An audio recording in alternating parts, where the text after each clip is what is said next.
Dr. Bob, we have some fans of yours, people that are been influenced, if you will, and they have questions. I asked them, I said, I'll be with Dr. Price tomorrow. What are your questions that you have for him? And we're just going to go off this list. Some of them might be just a yes, no. Some of them might take a little explanation, but these are for people who care and are wanting to know your thoughts. Are all the Old Testament stories fable? More so, is there any truth to the story of Nimrod? Is that a name of a person who lived, or is it a description of a person in the story? Nimrod meaning rebel and all. Omar Newsom asks. Well, one thing I have to point out about this, how on earth did the name Nimrod come to be denoting idiot? Think about a Nimrod. I suppose this isn't proven, but I've read this and I think it must be true.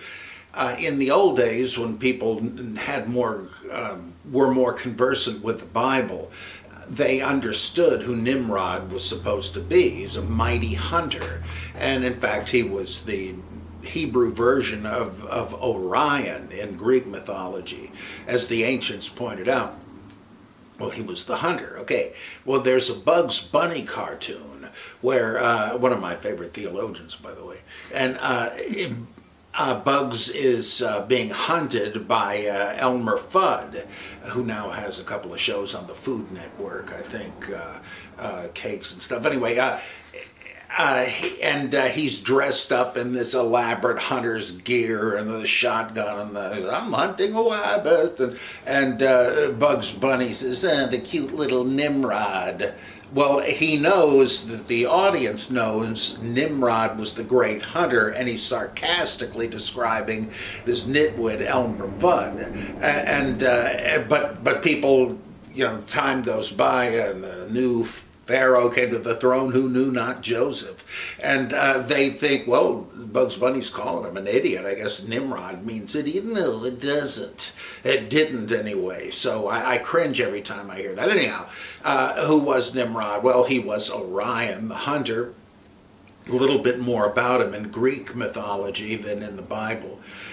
But as we read him in the Bible, there's no way this was a historical person. I mean, it's conceivable there was, but there's no reason to think so.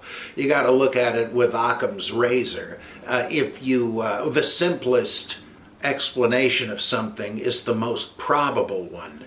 We don't have a time machine, we can't go back and find out, but if it looks like it's just another version of a myth, well, most probably it is. And couldn't there have been a basis to it? Well, look at what it says about him, that he founded Uruk and various other major cities. These ancient cities were not founded by a single person. And the Bible writers were already too late in history to know how they actually started. He's a kind of a Gilgamesh character, and certainly he's one of the persons intended when it says that the sons of God mated with the daughters of men, and from these unions sprang the Nephilim, which seems to mean the fallen ones, though we're not really sure.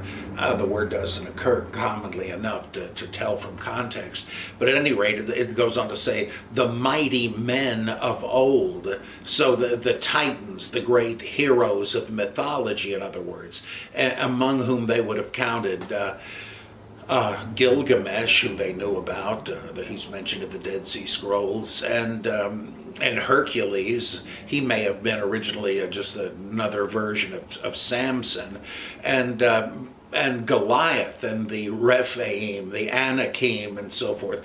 These guys, now that they were historical to some degree, they're just talking about an oddly tall group of people, like there are African tribes that are taller than anybody around them. Oh, I wonder why that is. And they said, I bet you they have some divine DNA in them. And so there were individuals that gave rise to this. Possibly one of them was Nimrod, but there's no particular reason to think, yeah, there was this guy. And his legend has continued to grow because I know I saw some sort of a documentary about ancient mysteries of the Bible where they had Nimrod as the builder of the Tower of Babel. Well, where does it say that? It's in the same chapter, but there's nothing about that in the Bible. And so the legend continues to grow.